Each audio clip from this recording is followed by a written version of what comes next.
What is going on, guys? Welcome to Greggles TV Daily. Let's get into the tech news. First story of the day about the Galaxy Tab S7. Now, the S7 and S7 Plus are going to be an 11-inch and a 12.4-inch tablet, 120 hertz display.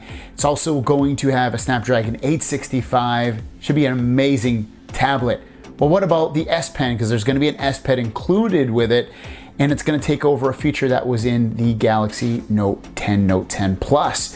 This is coming from Max Weinbach, who's reporting that the Tab S Pen went through the FCC, which is a government regulation agency here in the United States, and has Bluetooth in it. So your Galaxy Tab S7, S7 Plus will have Bluetooth in that pen. What is that good for? Multiple things it's good for. If you want to take photos with your tablet, you can use the S Pen as a clicker to click a photo. You can do it to do those kind of wand things where you can like move the screen. I don't know, I never used that part. I didn't like that. I thought it was kind of wonky. But yeah, it's going to allow you to do things like that with it because it has Bluetooth built into it. You'll also obviously have to charge it. So it's not going to be like, if it's dead, you're not going to be able to use it. But it should charge very, very quickly, like the rest of the way the Note 10 did, where you just stuck it in there and it would, again, charge very fast. This one's going to charge on the back of the tablet, so it should be a very similar experience overall. And the last story of the day, Note 20, Note 20 Plus Ultra, whatever you want to end up calling it. And it's just showing off how large the camera sizes are going to be versus each other. First, taking a look at the Galaxy Note 20, which is the lesser version of these two phones. And the camera cutout looks very similar to what you'd get with, say, a S20, S20 Plus, something like that. Not that big. Well, it's still fairly big, but not as big as what you're gonna see with the other phone in a second.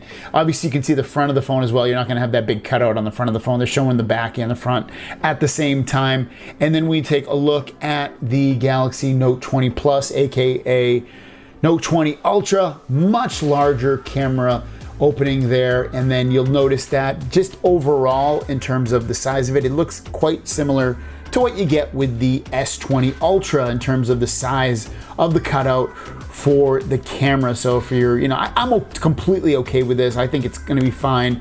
It should also have a bump in the back there as well. But overall, it should be hopefully a better, at least with autofocus, camera experience than what you get with the S20 Ultra. There you guys go. That is your news for today. Before I get into the question of the day, last night I went live for 2 hours.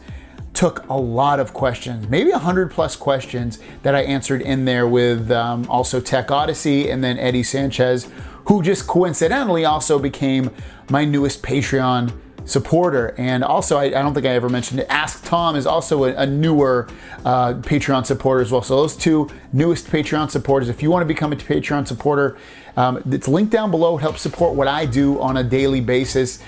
With everything going on, it's just further support and cements everything for me financially.